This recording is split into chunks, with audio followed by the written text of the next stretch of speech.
Hello, welcome to this Architecture Today webinar on designing for extreme environments with content partner VMZINC. My name's Ruth Slavid and I am your host for the event. We're going to have two speakers today and then the opportunity for some questions. The first speaker is Hugh Broughton of Hugh Broughton Architects, who I will introduce properly in a moment. The second speaker is Jonathan Lowy of VMZINC, who's going to take us, I think, on quite a tour around the world, visiting virtually zinc projects.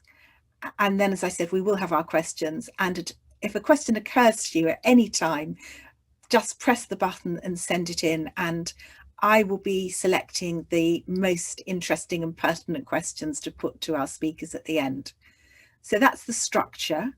And first of all, I'm delighted to introduce Hugh Broughton, who in the last few years has done some very varied award-winning architecture in the UK, but he certainly made his name not in the UK, but in the Antarctic, where he designed the Halley Research Station for the British Antarctic Survey and then went on to several other projects. He's going to be talking about those now.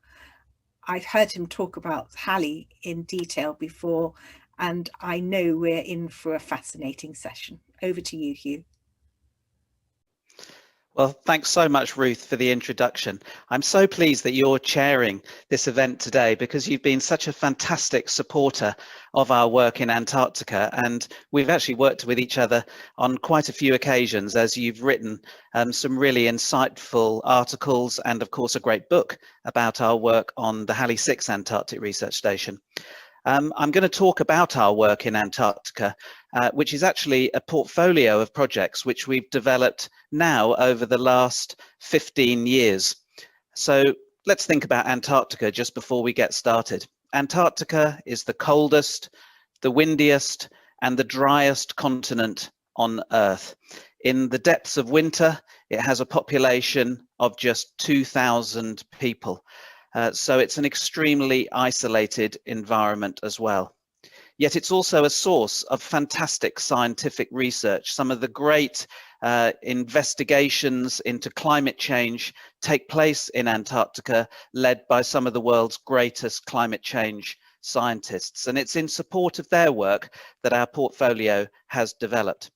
I'm going to talk about 5 different stations in which we've been involved, and I'll start with Halley, which is the British station at 75 degrees south. That places it around 900 miles from the South Pole. It's actually very southerly and experiences some quite extreme climate. It's very, very remote as well. This is the site of Halley 5, which was the previous station before the one we designed. Halley is unique in that it's located on a floating ice shelf. That means it's on ice, which has floated off the main continent of Antarctica and is actually supported on the sea. The Brunt Ice Shelf is 150 meters thick, and it's moving out to sea at approximately 400 meters per annum. And every now and then, it runs the risk of fracturing into giant icebergs. The previous station, Halley 5, comprised 3 principal buildings. Off to the right there, you can see what was called the Laws building, which was the main habitation building where people had their bedrooms, there were offices, dining spaces, and so on. And then there were 2 other buildings devoted to science, one for near ground science and one for outer atmospheric science. Halley is extremely cold. Temperatures in the winter plummet down to around minus 56 degrees Celsius, and even in the summer, they never rise above freezing.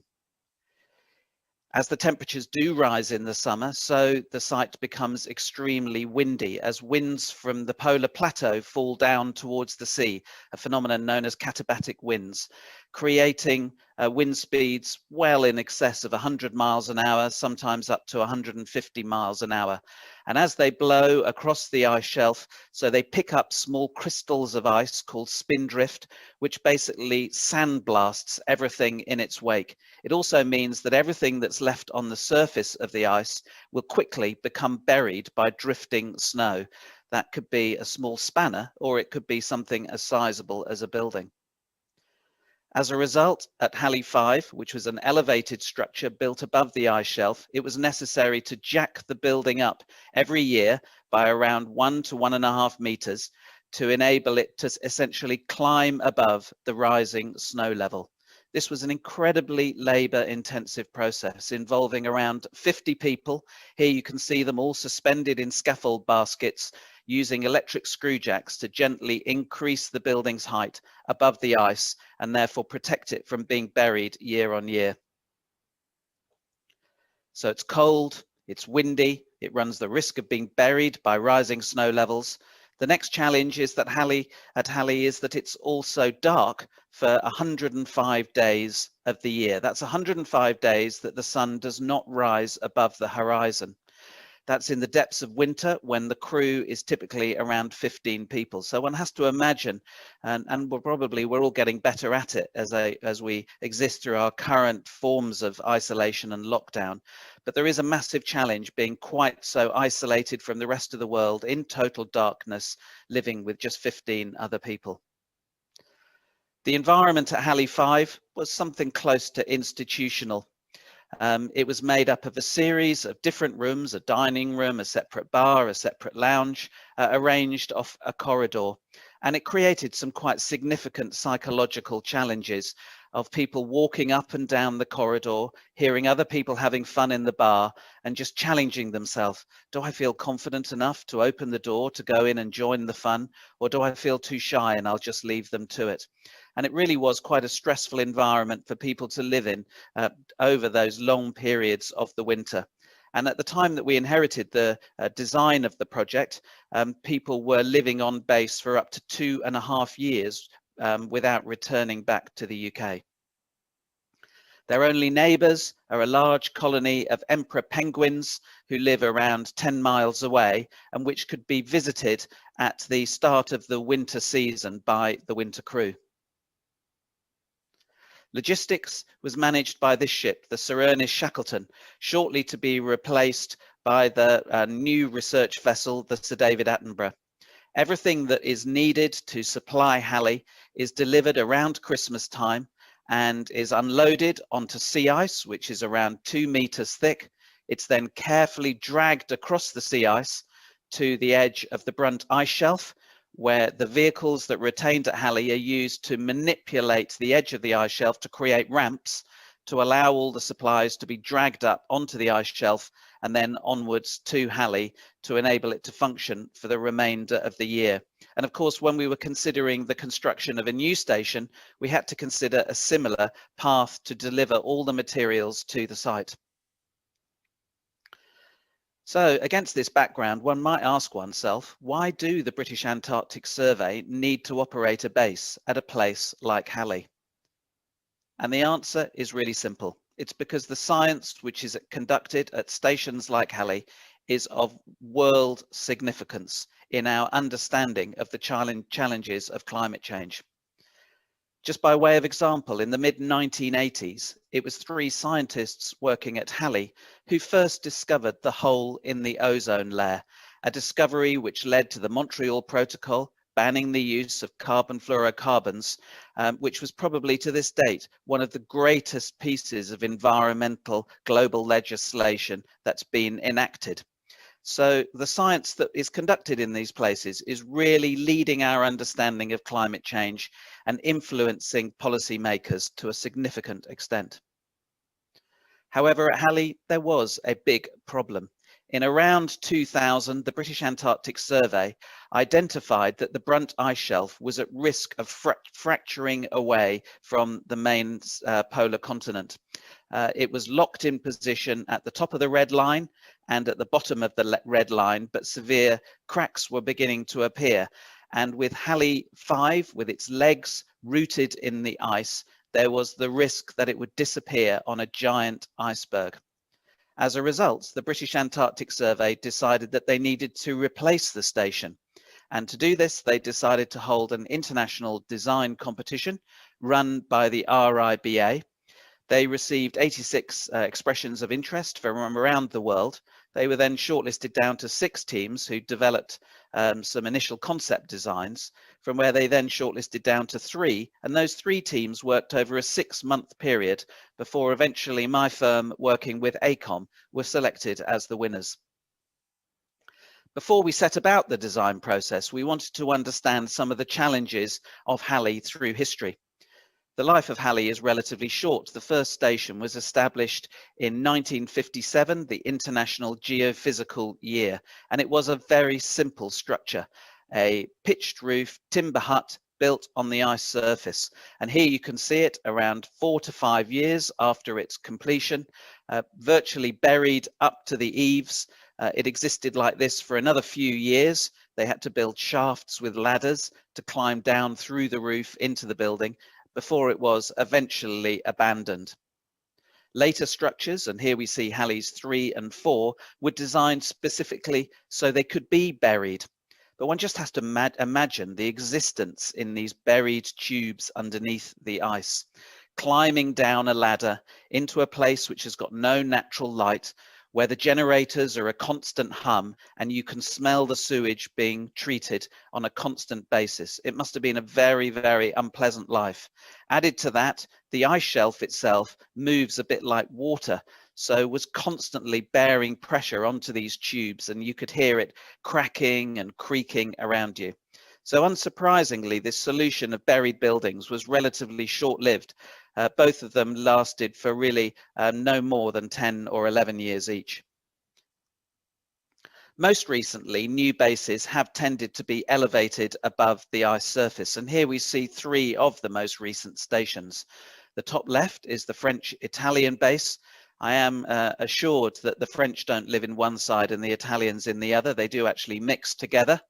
The top right is the largest of the all-year stations in the center of the continent. That's the South Pole Station, built by the USA, which has a population of around 50 people in the winter and around 200 people during the summer. The bottom left is the German station Neumayer 3, which is supported on hydraulic legs, which help to jack it up above the rising snow levels year on year.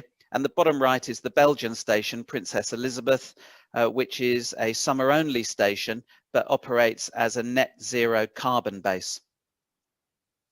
The challenge at Halley, however, was greater than all those other stations, because not only did it need to be elevated above the ice to deal with the rising snow level, but it also needed to be relocatable, so that if there ever was risk in the future of the station being on the wrong side of a crack line on the Brent ice shelf, the buildings could be moved safe to a safer place inland to continue their operation.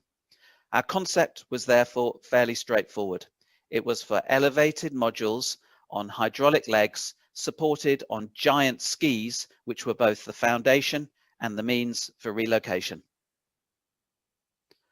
The principle was that virtually all the functions required of the new research station could be accommodated within modules that were around 1,600 square feet, 150 square meters, raised 4 meters or around 15 foot above the snow level, supported on 4 hydraulic legs on large giant skis. And this was used for laboratories, it was used for bedrooms, it was used for offices, and it was also used for twin energy centers containing generators, water treatment, sewage treatment, fire suppression, fuel storage, and engineering offices.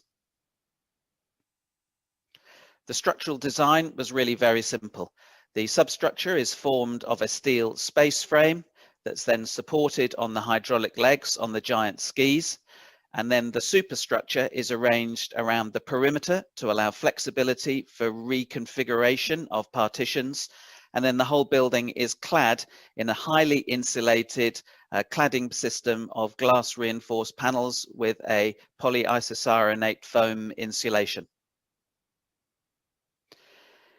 In terms of the jacking above the rising snow level, the system is simple. Each leg is raised in turn and snow is pushed underneath. Then when that's been done to all the legs, the station can be jacked up around 1 meter to 1.5 meters above the snow level. Something a bit like this.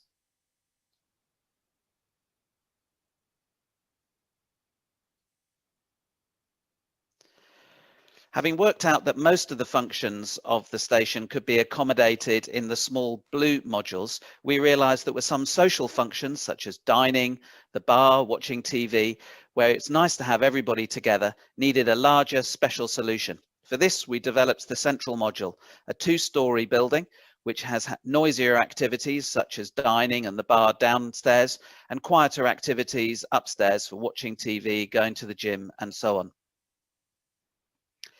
In terms of construction, the centre of activity was in Cape Town in South Africa, but before we started any of the prefabrication or assembly of building components for shipping to Antarctica, we needed to prove that everything was going to work properly. To do that, we built test modules. We built one of the blue modules as a test, and we also built the big red module as a test to make sure that all the cladding would go together, that it would fit on the steel frames, that the hydraulic systems worked, and also that the buildings were as airtight as they were designed to be. And in fact, when we did the airtightness testing, we achieved one of the best airtightness, I think, that's probably been achieved on any cladding system of 0.1 cubic meter per square meter at 50 pascals of pressure per hour, which is actually a remarkably airtight construction.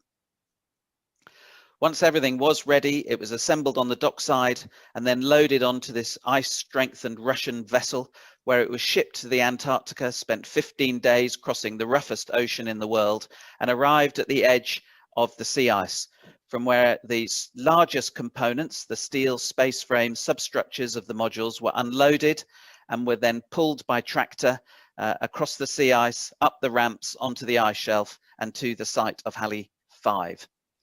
We used the the modules at the site at Halley 5 because it meant we could use the existing accommodation to support the construction crew before relocating the base to its eventual location 15 miles further inland. Here we see some of the stages of the construction. Top left, the space frame just arrived on site. It's then lifted by crane onto 2 shipping containers, so that bottom left, the hydraulic legs and big permanent skis can be installed.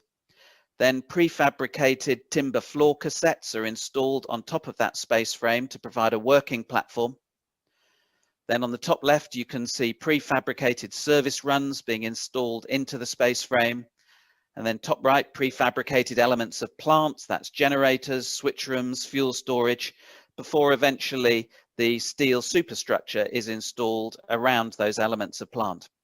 On the bottom right, you can see some of the prefabricated rooms being installed, and we had bathrooms, plant rooms, bedrooms, some offices, some laboratory spaces, all prefabricated in the UK and shipped out to Antarctica fully fitted out, just to speed up the construction process, because all construction on this hostile site can only take place in a 10 to 12 week window during the summer months. The cladding, as previously mentioned, is a highly insulated glass fiber system, allowing large panels to be fabricated. Here you can see one of the largest. It's the whole side elevation. It's around 3.5 meters high, and it's around 10 meters in length, fully pre-glazed and fixed back to the steel superstructure. Once all the modules were fully clad and they were largely fitted out inside, they were relocated from the site of Halley 5, 15 miles inland to the site of Halley 6. And here you can see the large red module weighing over 200 tons, supported on 6 legs, lowered down on its hydraulics and then being dragged to the site of Halley 6. It took around an hour and a half to do the 15-mile journey, and then it took the rest of the day just to align the modules one up to the next, and then to connect them together. And for the connections, we used highly insulated connectors like you get between train carriages. And here you can see all the modules linked together. So the 3 on the left relate to science. The 2 connected by bridges are actually energy centers. So there are generators in each. There's water production, sewage production, and so on that's shared between them. Then the big red module is the main social space with the dining, the bar, TV watching, and the gym. Next one along is the main command module, which has got the doctor's surgery, the communications area, and the base commander's office.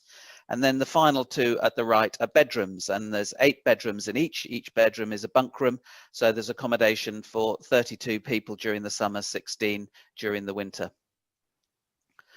These are the science modules. As you can see, the furthest left, which looks to the south, has got an upper level. That's for observing the climate. And this is within that upper level, and the guy at the end there, he's using a Dobson spectrophotometer to measure levels of ozone, which are measures which have been taken at Halley now for over 60 years, providing a remarkable data set showing the changes in level of ozone over Antarctica. Moving down the length of the building, this is the main social building. Interestingly, the dark triangles are actually clear glazing, a bit like the dark glazing you get in Ray-Bans. And the white glazing is translucent glazing. That's a double glaze system filled with nanogel, which was invented originally by NASA to insulate the space shuttle on re-entry to Earth's atmosphere, but which we found to be a fantastic transmitter of daylight whilst preserving high levels of thermal resistance. And this is the consequence internally. You can see a very bright, luminous, double height space, which provides the heart of the station. It's where the pool table is, but actually in the summer they move the pool table and everyone drags the dining room tables into this area because it is so nice and light with good clear views out onto the ice shelf. This is the staircase leading to the upper level. And just to remind us all that this is the UK's research station, we have a picture of the Queen on the left-hand side. The staircase is actually lined with Lebanese cedar panels, which give off a nice scent. There are so many psychological and sensory deprivations working in the Antarctic, one of which is the smell of things like trees and flora and so on. So introducing a panel which has got a nice scent was seen as just one small way that we could make people's life a little bit better living in this bleak landscape. And this, the upper level, a quieter meeting and reading space. And that big oval roof light there allows people to stand in there and during the depths of winter, admire the fantastic displays of the Aurora Australis or Southern Lights that you get at Halley. Moving down to the north end of the station, we find ourselves moving through corridors. The corridors themselves have got roof lights above to bring natural light into the heart of the space. Each building is identified with different colors that would palette of which was developed with the help of a color psychologist, Angela Wright, to help people beat the effects of seasonal affective disorder. The bathrooms all use a vacuum drainage system to cut down on water usage, which is obviously energy hungry, through the use of low water use fittings, vacuum drainage, and also people limiting the amount of time they spend in the showers, etc. We've managed to cut water usage down from 120 litres per person per day at Halley 5 down to just 20 litres per person per day at Halley 6, which has had a significant impact on energy usage and therefore the overall environmental footprint of the station. And here's one of the bedrooms. The bedrooms are bunk rooms, so you share a room during the summer and you get a room to yourself during the winter. They've got plenty of storage, a desk, a good view out with blackout blinds to cut out the daylight, which is of course 24 hours during the summer. And this is the view of the end of the station after all the building has been raised up, the snow has been flattened out, ready for another winter season.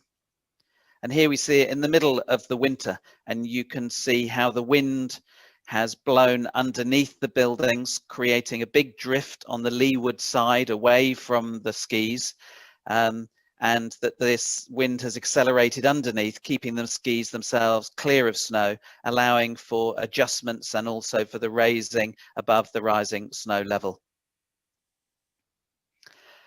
We've been lucky that the building has received a number of awards. It's featured in lots of publications. And of course, the proudest thing is it's the subject of a book written by Ruth, which is available through all good booksellers and is highly recommended. The other benefit that we have gained from our work on Halley is to be able to work on a series of other Antarctic stations, bringing the experience of one to bear on the other. Of course, each of them has special challenges. The station which followed on from Halley that we designed was Juan Carlos I for the Spanish government. It's on Livingston Island in the archipelagos off the Antarctic Peninsula, so further north. This is the site of Juan Carlos before it was redeveloped. So it's a summer only station. People were living in a combination of small glass fiber igloos and converted shipping containers. In the winter, it would get around 3 meters of snow, and then during the summer, all the snow would melt. Winds in this location blow from every single direction. It's also the site of a very diverse but fragile ecology.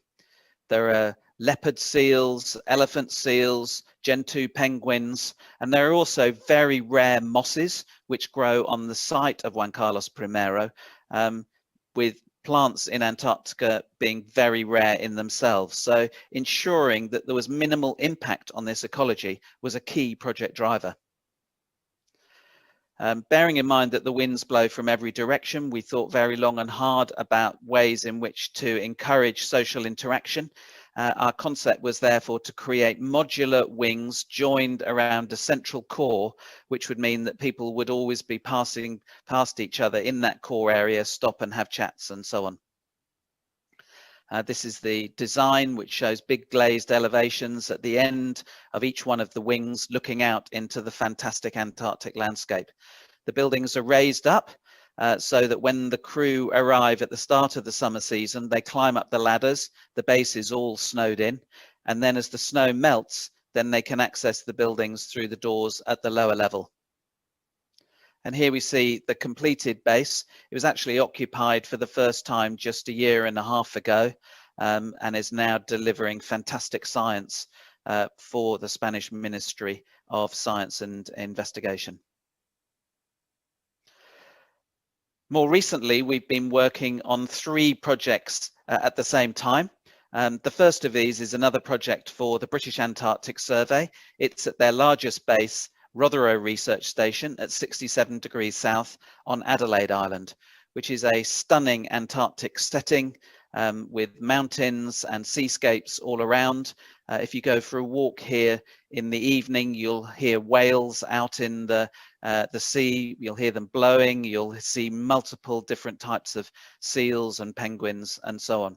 This is a very busy research station. It's used as a logistics hub, both by the UK, but also by other nations who will land at the runway before moving on to other locations on the main Antarctic continent itself. A new wharf was recently constructed here by BAM to support the British Antarctic Survey's new research vessel, the Sir David Attenborough. And the redevelopment of the station is now on progress, which is consolidating activities to also support the actions of the research vessel Sir David Attenborough. This is the building that we're involved with. It's called the Discovery Building. It's a science and operations building. So it includes offices for scientists, it includes administrative offices, comms areas, it includes science prep areas, it includes the main plant spaces, the main medical facility and recreational facilities, and also this control tower, both for looking after marine operations, but also for comms related to air activity of people landing at the runway and then traveling on into the main Antarctic continent. It's a ground-based building, so that large vehicles such as bulldozers and so on can access into the vehicle workshop and also into the science prep areas. It's got a monopitch roof. The wind blows from the left-hand side. It's got curved eaves so that the wind flows over the roof. And then you can see where the sign is, the British Antarctic Survey sign.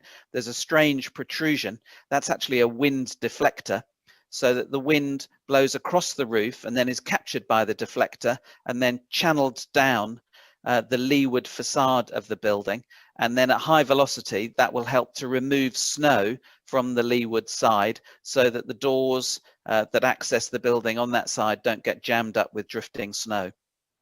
And you can see that quite clearly at item number 6 in this cross section through the building here. The building is currently under construction. The groundworks were completed last season, and just recently a crew of 20 people did arrive on site to install the concrete pad foundations and to get some of the early sort of lower level construction carried out to allow for a fulsome construction season next year. In order for those 20 people to reach Antarctica, they had to isolate in the UK for 3 weeks. Then they went by ship down to the Antarctic on a 11 to 12 week journey. They then arrived in the Antarctic, where they'll have another 10 weeks of construction, and then they'll repeat the whole process returning to the UK. So it shows remarkable devotion to achieve just that 10-week construction process. The other project I'm going to talk about just briefly is Scott Base. This is a project for Antarctica, New Zealand. It's the largest project which we've been involved with in the Antarctic. We started working on this in 2017 in a joint venture with a New Zealand firm of architects called Jasmax. This is the existing Scott Base. Scott Base was established in 1957, the same year as Halley. In fact, it was established in the same year as Halley because it was part of an expedition organised by Sir Vivian Fuchs and supported by Sir Edmund Hillary. The idea that Fuchs would drive from Halley across the South Pole, across to the site of Scott Base, and that Hillary would lay supplies for Fuchs so that once he got to the South Pole and beyond, he would be able to pick up food and fuel supplies to enable his journey on to Scott Base. As it transpired, Hillary was rather quicker off the mark than Fuchs and arrived at the South Pole before Fuchs, which led to a slightly fractious friendship between the two, because Fuchs had wanted to get there first, but in the end the expedition was a great success, and the consequence was that Scott Base was established. The buildings that you're seeing here are the second iteration, which were built during the 1980s. They're steel framed elevated buildings with metal composite cladding, reaching pretty much now the end of their life, but in a spectacular location on a place called Pram Point, overlooked by Mount Erebus, which is an active volcano. Some of the issues that exist with the current base: it's on multiple different levels, which makes it very inefficient. So every time you reach one of these half staircases and you're doing a resupply, you have to unload your trolley, carry it up by hand, reload another trolley. The services are in very small voids and are therefore difficult to maintain. Much of the equipment is very old, including the water production plant. The fire safety is compromised in a number of locations, and you just have to imagine yourself escaping out of that door on the bottom left and having to fling yourself round onto the ladder to get down to the ground. The orientation of the buildings leads to significant snow drifting, some of which occurs on the roof and therefore has to be cleared by people climbing onto the roof, which of course is too dangerous. As a result, we began a process of intense stakeholder engagement to come up with concepts for a new base development. And here you can see some of the early sketches investigating buildings in a line, elevated buildings, buildings stepping down the hillside. In the end, the selected solution was for 3 buildings parallel to each other, perpendicular to the prevailing wind, which blows, or the strong winds, sorry, that blow from the southwest. Buildings that are elevated to allow the wind to channel underneath and clear away any snow that might drift around. The lower level of the topmost building connects to the upper level of the middle building. The lower level of the middle building connects to the upper level of the bottom building, and each has stairs and a hoist within. And the form of the buildings, with a monopitch roof and aerodynamic eaves, minimizes the impact of wind on the structure, and also again ensures that the wind can be utilized to clear away any snowdrift in the immediate vicinity of any of the buildings. To prove this concept, we did snow modelling in the laboratories of RWDI in Canada, where they place models into a water flume and then drop fine sand in. Then a current is introduced. The fine sand will then move like snow across the buildings and drop out around them to simulate snow drifting. To calibrate this, we put in a model of the existing base, which you see top right. And when we were happy that the snow was, or the sand was drifting around the buildings in the same way that snow would, we then put in some of our variations to see how the buildings would perform. And we tried different configurations. It's a highly iterative process to come out with the optimum arrangement of buildings relative to each other to determine the site layout. So we move from the existing base to this arrangement of 3 parallel buildings connected by bridges, elevated and aerodynamic. The topmost building provides accommodation, the middle building is for science and administration, and the bottom building is used for operations, workshops, stores, and so on. Some of the other features that you see around the site are helipads. There's quite a bit of other storage for fuel, for vehicles and for snowmobiles and so on. And there's also remains of Hillary's original 1957 hut, what's called the Trans-Antarctic Expeditionary Hut, which was recently beautifully conserved by the New Zealand Antarctic Heritage Trust. Here the building in the context of Pram Point. A key part of the project has been integration of Maori and New Zealand cultural design, particularly into the interior. And in happier times when we could travel to New Zealand, here we are with the design team doing an overnight stay at a Maori marae in Christchurch in what's called a hui, where we discuss the importance of Maori design features and also of the ways in which we can integrate the culture of New Zealand, also the culture of exploration in Antarctica of New Zealand into the design of the new base.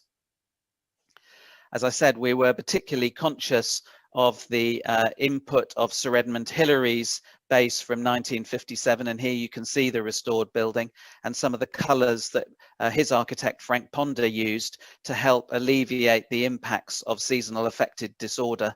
And then of course, because it's a New Zealand base, it also features pictures of the Queen and Prince Philip. And here how some of those concepts have been transferred to the design of the new base. So this is in the main accommodation building. This is the circulation at the heart of the base, which also provides a gallery for the photographs of all the winterers who have spent time working at Scott Base over the last 60 years. You can see that central double height space, item D in this cross section. The lower levels are used for functional spaces, plant rooms, food storage, and so on. And the upper levels are used for living accommodation, whether that's single bedrooms or shared bedrooms for short-term visitors. This is a typical long-term single bedroom, which is compact. They're around 2 meters wide by around 3.5 meters long. It has a wardrobe, bed with lots of storage under, a desk, lots of pinboard for putting up pictures, a window with a blackout blind giving you great views out onto the landscape of Ross Island where the base is located.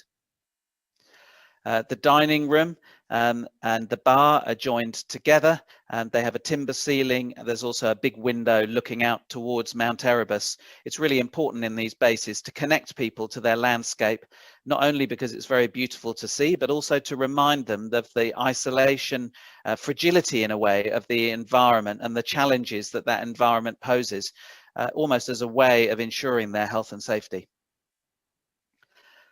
Quiet space is an important part of these facilities as well, spaces that people can sit, read a book, contemplate where they are, just quietly be on their own. So this library at one end of the building is an important ingredient in ensuring people's well-being. Bridge links connect each of the buildings. The bridge links as well provide views out onto the landscape. Services connect between one building and the next in those panels underneath the windows, all of which are removable to allow for easy maintenance. This is the collaborative workspace in the middle building, which is the science building, where scientists can work together, exchange ideas. There are labs off to the left and offices and administration off to the right. These bases are really an interesting sort of mix of facilities. On the one hand, they're like a hotel with bedrooms, dining rooms, bars and libraries. On the other hand, they're almost quite industrial. This is the science prep area where people will get everything ready before they go out to expeditions in the field. So they'll be putting a lot of electronic equipment in here, all their tents, their sleeping bags, getting their food for their expedition ready, and so on. So they need to be quite flexible, adaptable spaces. This shows the three buildings together. The buildings B and C both have decks on the top. One is for telecommunications and the other is for science equipment. In building C, that's the most industrial really of all three buildings, and probably the most industrial space is this vehicle workshop, which is used for maintaining the fleet of vehicles, which is so essential not only for the maintenance of the base but also to support the expeditions going out in the field. And there are some quite special vehicles, whether that's skidoos or piston bullies like you see on ski slopes, or these haglans that you can see elevated up on the hoist there that are used to carry people out into the field. The building envelope is a combination of metal composite panels with insulated GRP to form the most aerodynamic elements, such as the junction between gables and the main fuselages of the building. There are piled foundations and, of course, the aerodynamic form. In terms of delivering the Scott Base redevelopment to the site, we're really pushing the boundaries. The building will actually be built in New Zealand. It will then be split into very large modular sections and then transported on a big ship where you can see as a whole building in the top picture there. Once it gets to site, we will then use most special motorized transporters to then deliver each of the modules into position and then link together. And this process will save an enormous amount of time on site, cutting it from a traditional construction by around 3 or 4 seasons. And it's expected that construction will be completed around 2027. Finally, this is our most recent project. It's the redevelopment of Davis Station for the Australian Antarctic Division. Davis Station sits in the Vestfold Hills and has been in operation again since the 1950s. Many of the buildings there are also reaching the end of their life. So we've been working with the AAD on a master plan for the next 50 years of life at Davis. Our concept is to come up with a modular solution, elevated. It really combines together many of the features that have been apparent in the previous 4 projects which I've shown. It'll be highly flexible, simple to maintain, elevated to reduce the amount of snow management that's needed on site, highly sustainable, drawing energy from wind and solar power, with a big focus on well-being and providing fantastic facilities to support science, some of which, of course, we have no idea what it will be looking at in 50 years' time. So therefore, the real pressure on creating flexible facilities to support anything from robotics through to drone activity to unmanned submarine research. The multiple buildings of the existing station will be rationalized to 2 building types. The elevated buildings are used for sleeping, for living, science and technology operations and utilities, with ground-based buildings for vehicle workshops, for storage and for water production and so on. Internally, the idea is to use natural materials to remind people of home. So timber that might be sourced from Australia, but also with good clear views out into the Vestfold Hills, potentials for using hydroponics to provide fresh fruit and veg during the winter season, and a comfortable lighting environment which responds to the circadian rhythms of people living through 24-hour daylight and 24-hour darkness.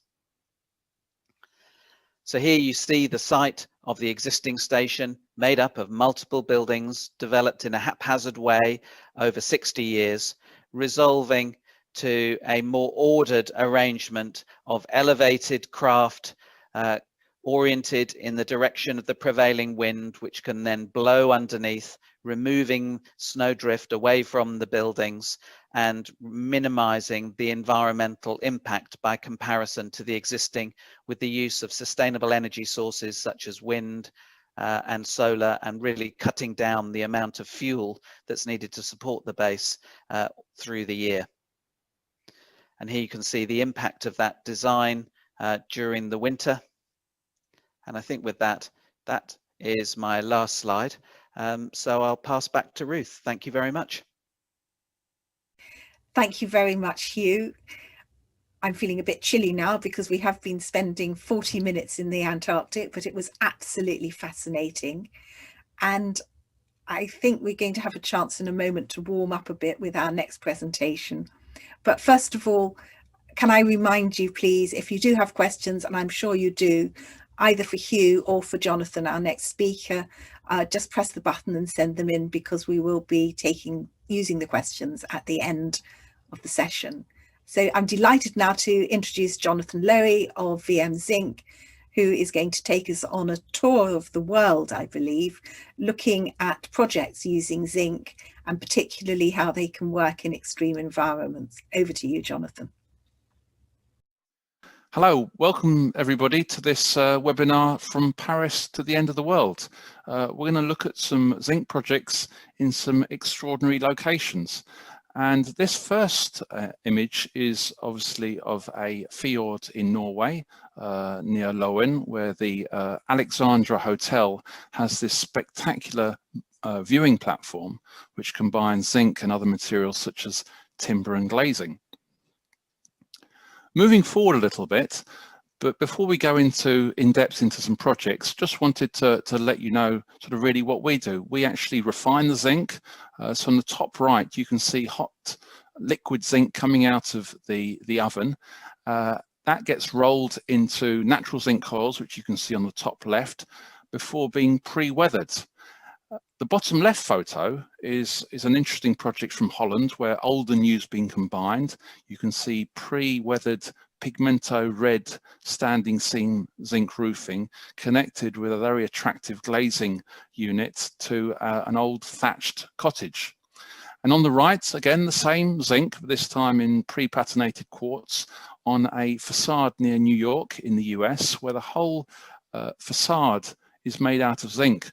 The cornices, the soffits, the framing, the whole facade is all zinc. We always have to have a little bit of a thought for this man, Baron Haussmann, who was asked by Napoleon III to redevelop Paris, to take it from a medieval city into a modern city in the middle of the 19th century. This happened just a few years after VMZINC was founded in 1837, and Haussmann did his development in Paris in the middle of the 19th century, about 1850 to 1860. And many of the grand boulevards, which you can still see today, have zinc roofs. About 99% of all these roofs have some zinc on them.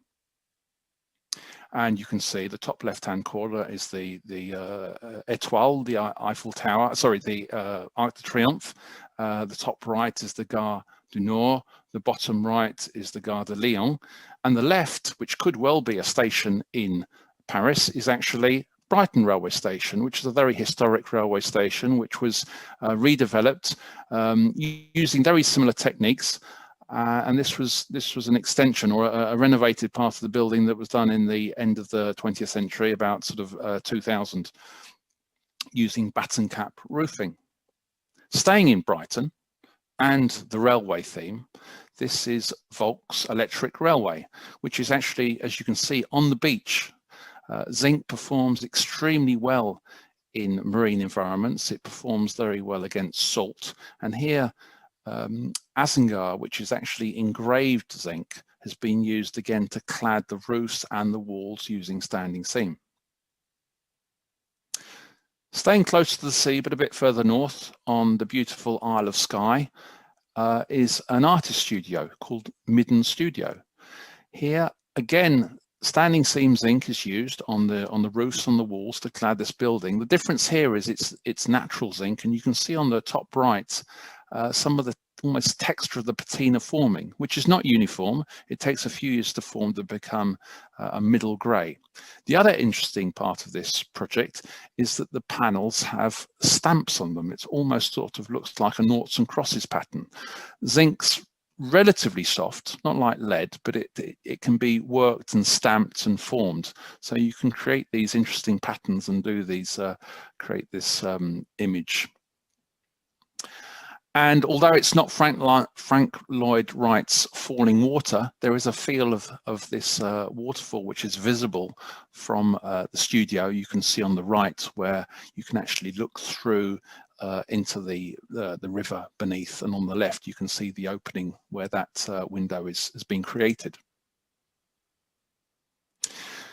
Staying in an area of the world which can get very, very windy indeed, this is a church, St. Martha's Church in Harvey, just south of New Orleans in Louisiana, and it was designed and built by Eskew Dumez Ripple in 2003, just over a year before the Katrina hurricane disaster struck. And you can see on the right the quartz pre-weathered zinc standing seam cladding and blown out windows and peeled off roofs. After the hurricane, the building was inspected and the zinc was almost entirely intact. So it really has been hurricane tested. Moving slightly to a different environment, this is Kiruna in Sweden, north of the Arctic Circle. So at this time of the year, probably very, very long nights indeed. And here you see pre-patinated flat lock panels. You can see the panels on the right. They interlock quite simply, and you can create curve forms and straight forms. And there's all the detailing around these interesting round windows that's been created in this very, very extreme cold environment. Keeping the snowy theme, but moving further south, this is a refuge in Andorra, high in the Pyrenees, where the architects have created this super insulated box, which is then clad with standing seam roofing and cladding. And on the south facing face, there are PV panels and obviously the window openings. And you can see altitude 2,488 meters. So in the winter, very, very cold and snowy, but in the summer, it does actually get very hot. So a big change in temperature, going from hot sun to very cold snow, wind, and so on. So fairly extreme.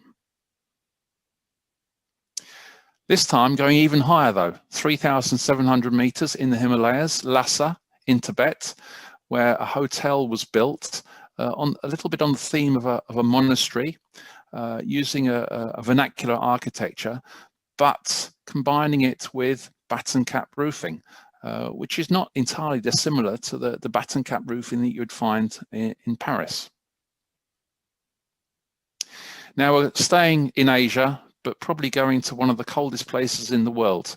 This is Yakutsk in Russia, which has a population of about 300,000 people. The coldest permanently inhabited city in the world, built on permafrost. You've got most of the year it is well below freezing. And in 2003, we were contacted to get involved in the project for the local circus, of all things. And again, standing seam pre-patinated quartz zinc panels were used to roof this building. One of the differences here was that a double ventilated roof was built. This means that you don't get a buildup of any humidity which can turn to ice, condensation, which would then create potential problems, not so much for the zinc, but more the roof structure. And this has been in place for 17 years. Now, zinc, like all metal, is cold brittle. So if you did try to install it at -50, it would crack. But once it's been installed, it's very resistant to these extreme temperatures. Going from cold to hot, this is Phoenix in Arizona, in the south of the US. Probably one of the hottest cities. It can get close to 50 degrees in the summer. And this police station has a rain screen, again in pre-patinated quartz zinc.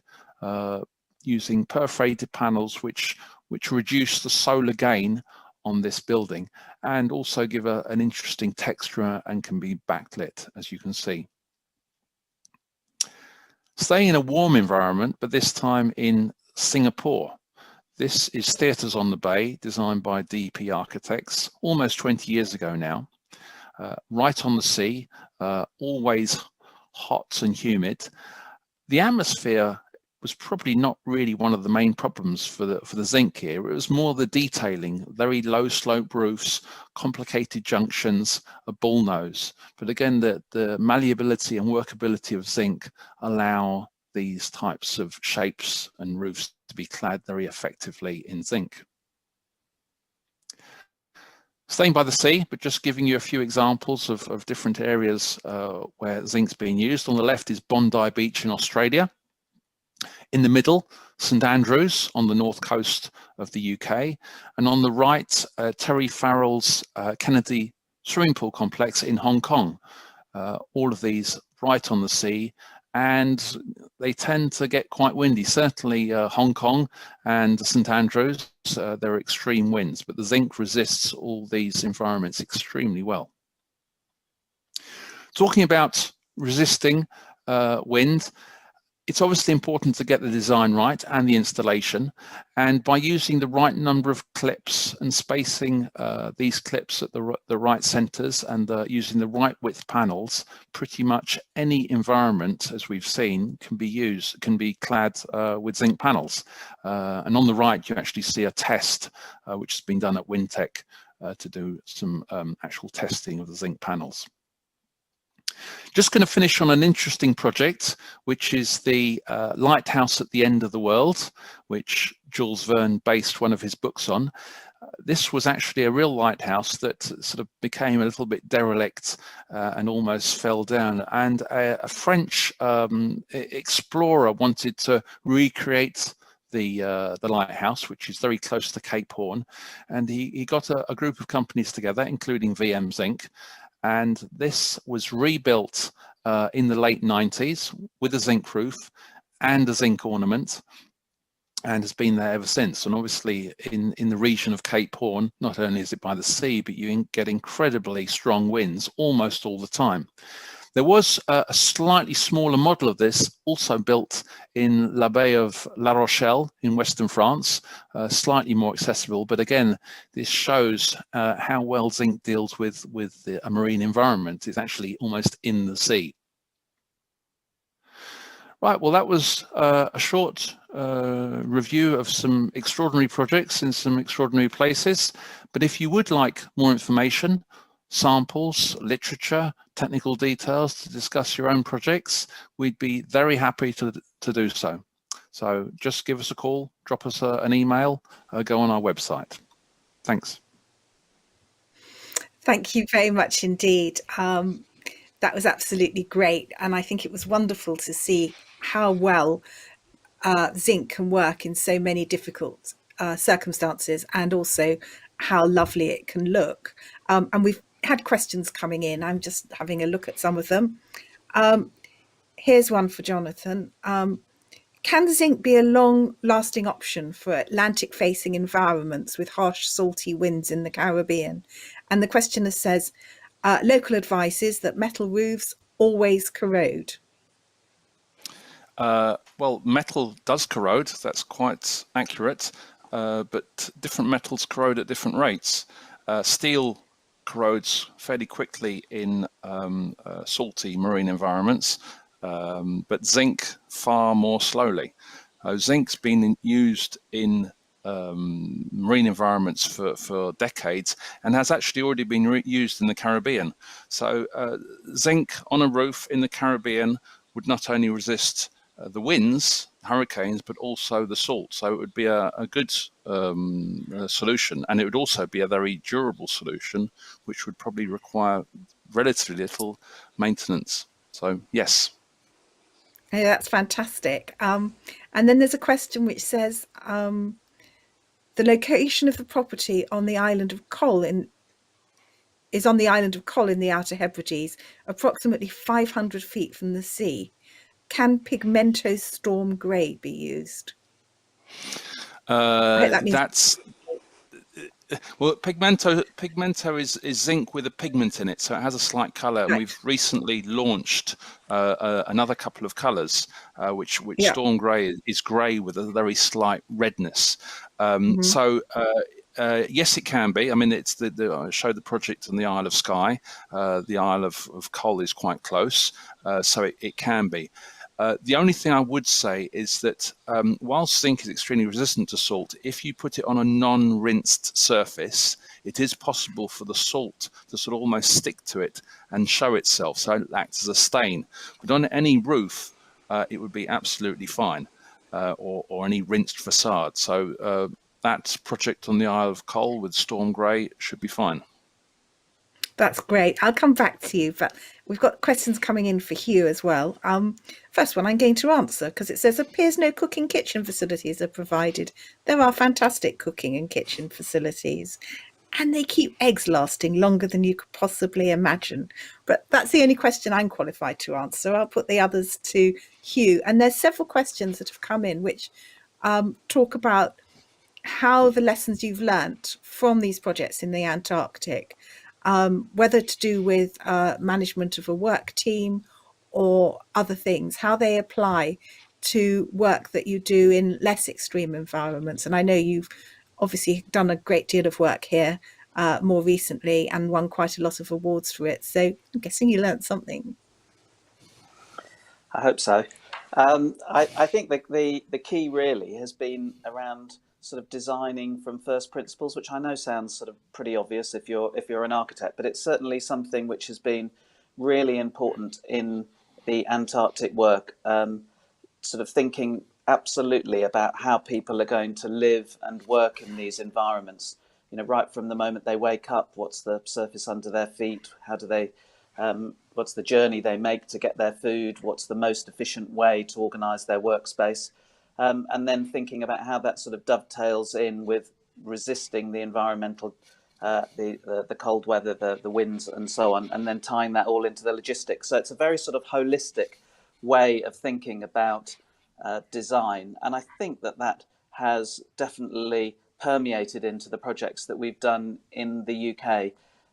The other aspect is just seeking opinion from as many people as possible. I've always been rather relieved, actually, when we've worked in the Antarctic, that there are loads and loads of checks and balances on the work that we do. And always the clients are super interested in every single aspect and want to understand why do we think that would be good for someone's psychological well-being, or what would that detail do that would be better than what we've done before in keeping the weather out. And I think that sort of level of investigation and level also of engagement with clients has been a really big part of the work in the Antarctic, and has definitely impacted upon the way we approach projects in the UK. So I think sort of it's a two-way thing, sort of holistic, sort of first principle sort of forms of design, but also just maximising the amount of engagement with clients and users of the buildings. That's great. And actually, someone asked a question about post-occupancy studies, and I assume as part of that ongoing research, you've carried those out, have you? We did do a post-occupancy evaluation at Halley shortly after it was finished, which was really beneficial. We generally got very good response on every single aspect of the design. It was slightly tied up with a sort of moment of transition and of the winter crew at the same time trying to negotiate different forms of passage out of the Antarctic. Some of them wanted to spend some time in South Africa, some of them wanted to go via South America. So that did actually impact a little bit on the quality of the answers that we got. But nonetheless, you know, the responses about things like lighting, colour and so on were really useful.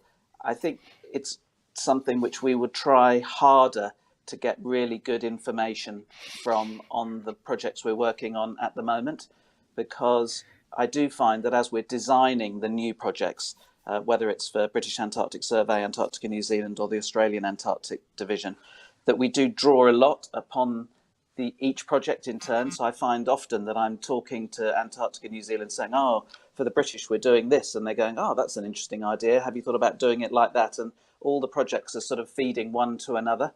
So I think that if we can carry out really good quality post-occupancy evaluation on those projects, it will also really positively impact on any future work that we do too. So it's a really important part of the design process. And I've got a more technical question for you now. Somebody's asked, how are the buildings heated, and does ventilation cause problems because of the external temperature? So the forms of heating, they actually vary between the different projects. So at Halley, the heating is provided because we've got combined heat and power generators. So the generators provide the electrical power, but the heat that they give off is captured and then used to provide the heating within the base. And although there are boilers, they're only there as a kind of like an addition to the sort of heating load if ever there's insufficient power being generated. But so it's primarily off the generators. The buildings are incredibly well insulated, so they have very low U value, so that actually reduces the heating load. At the New Zealand base, Scott base, it's powered, probably around 70% of the power comes from a wind farm, which is shared with the American station McMurdo, which is very close by, just 3 kilometres away. And so there, all the heating is provided by electric boilers. So it just depends on the situation, what the heat source is. And I know this isn't at all the question that's been asked, Ruth, but it is just a demonstration that, you know, one might look at these Antarctic projects and think, oh, it's one size fits all. You know, that must be easy. Once you've done the first one, they're all going to just flow off the production line. But what we do find is that they all come with very, very special requirements. And whether that's energy, whether that's the climate, and or whether it's the culture of the people that are going to occupy them. And that's been one of the kind of like great fascinations, I think, of the body of work that we've carried out. That's great. I'm going to go back to Jonathan for a moment, and I've got a series of questions which I think really are to do with, again, with zinc lasting. And I'm going to put them all to you, and perhaps you can give me a sort of portmanteau response, because somebody asked about the expected longevity of a zinc roof or wall, and do the atmospheric climatic conditions affect this? Another questioner has come in, and I know you dealt with this slightly, saying, is zinc cold brittle? And I guess there's a question not only about what it's like in use, but also applying it. I mean, could you have applied it in the Antarctic? I don't know. And also it says, somebody says, in terms of delivering robust details, does zinc need to be installed by a specialist? So can you have a bit of a look at all those, Jonathan? Yes, Ruth, I'll give all that a go. As far as the durability, as zinc's been used for over 200 years, we do have quite a lot of knowledge about the corrosion rates and the performance. Liverpool Central Library, which was the Picton Reading Room, was built in 1879 with a zinc roof, and it was replaced in 2012. So that we could actually do some quite scientific analysis on that, and we worked out the corrosion rates. Liverpool, obviously, at the end of the 19th century, was a very different atmosphere to what it is now, mainly because of coal being burnt and SO2, so acid rain, which is probably the thing that will attack zinc more than anything else. And we have all sorts of pollution problems in the world, but probably acid rain is probably lower than it was certainly 100 years ago. So zinc corrodes, but it will, in most atmospheres, it will last over 100 years.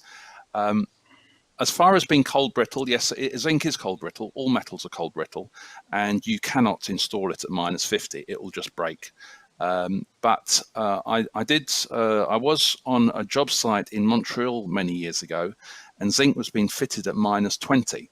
And basically what the installers were doing, they were taking the panels from within the building, which was heated, putting them on, and putting about 3 or 4 panels on and closing the seams before the metal lost its temperature. Which actually worked. The installers couldn't really install more than that either, because they were also losing their temperature, and at -20 working outside is quite tricky. Going on to installers, absolutely, zinc has to be installed by a specialist contractor. It is not a general trade for a general builder.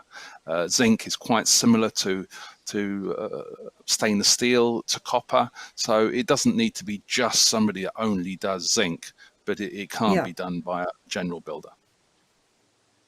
Thank you very much indeed. I'm going to put another kind of portmanteau question to Hugh, and I suspect the answer will be quite long, and I suspect this may be our last question. There's a couple of technical things that have come in. One's asking about fire strategy, which obviously, we're all very fire aware now. And another's asking about quite how you made the huge savings on water at Halley. That's on the technical side. And the other thing that people have asked, and I sort of half know the answers, but I'd love to hear them from you, were about site visits. Did you get to the site? How much did you actually get to visit the projects, etc.? Great. Well, I'll start with the fire because that's always the most difficult one. Coming up with the right fire strategy is quite challenging, and fire is a massive problem in the Antarctic, primarily because, of course, there's no fire brigade, and different nations have different strategies as to how to deal with fire. So, for example, the British Antarctic Survey and the Australian Antarctic Division tend to they will train people how to deal with fire, but the purpose of that is in order to get people who are at risk out of buildings, but it's not to save the buildings themselves. Whereas Antarctica and New Zealand have training with the New Zealand Fire Service to actually put out the fire and save the building as well, which is quite a different kind of strategy. And I think the reason why Antarctica and New Zealand do that is because they are supported by the US Antarctic program at McMurdo Station, which is very big. It has a population of around 1,000 people in the summer, and they actually have a dedicated fire service, which is staffed by qualified firefighters who are sent out from the US, and they have 2 fire engines there as well. Nonetheless, the key always is prevention. And so on the one hand, there's measures like all of the buildings that we've worked on have sprinkler systems, generally high pressure water mist systems, so that they're on a double knock system. So they're empty of water, which is then sent as a mist at high pressure and sort of reduces the oxygen level where the fire source is to starve it and help to put it out. But they also obviously have all the latest sort of sensing equipment and so on. But of course, an enormous amount of work also goes into passive fire design, looking at fire compartmentation and also looking at materials, and then specifically testing things like facades to make sure that they will meet the criteria which are set out by fire engineers. So, for example, on the project that we're working at the moment with the British Antarctic Survey, we're going through fire testing on the metal composite panelling system at the moment. We'll do exactly the same on the New Zealand base. And, whereas in the UK, you might rely on historic test data, in the Antarctic, because of the dangers and because of the limited numbers of staff and the limited skills in putting out fires, you actually will test every single building component. So there's quite a big part of building budgets assigned to fire testing, as well as testing climate for sort of air infiltration rates and so on. I think the next part of your question was about, was it about driving down water usage? I think it was. Yes, it was. So the obviously creating water uses an enormous amount of energy, and it's the way you create the water is different according to the different sites. So at Halley, for example, ice is shoveled into basically a giant ice melter, like a kind of kettle, I guess, and it's melted to create the water. So that uses quite a bit of energy. So reducing that water usage is really important. At Scott base, the New Zealand base, and Davis, the Australian base, they use reverse osmosis, so desalinating seawater for water usage, which again is very energy hungry. So cutting down water usage is really important. And the ways that we've found best to do that, there's sort of 3. One is very simple. It's just to do with the sort of taps and fittings that you use, and make sure that they provide aerated water to reduce the amount of water when you're running the tap, just generally. The next one is using vacuum drainage, like you get on an aeroplane or a ship. So rather than using kind of like 8 or 9 litres of water for a flush, you're using around sort of 1 to 1.5 litres. So that has a really significant role to play in reducing water usage. And then the third thing is just management. It's saying to people, when you have a shower, you're going to have to shovel the snow to make the water. So maybe don't have it on for too long. Maybe, 2 minutes is probably enough. Once you've soaked up, maybe turn it off, keep going, then turn it on when you want to get rid of the soap, those kind of things. So that also has quite a big part to play in sort of driving down the water usage. So, but it's something that's really kind of knocked into you when you do go on any of these stations, is just responsibility, in particular for water and power. And then Great. Last thing I think you asked me about was site visits. So Yes. that is definitely a perk of the job.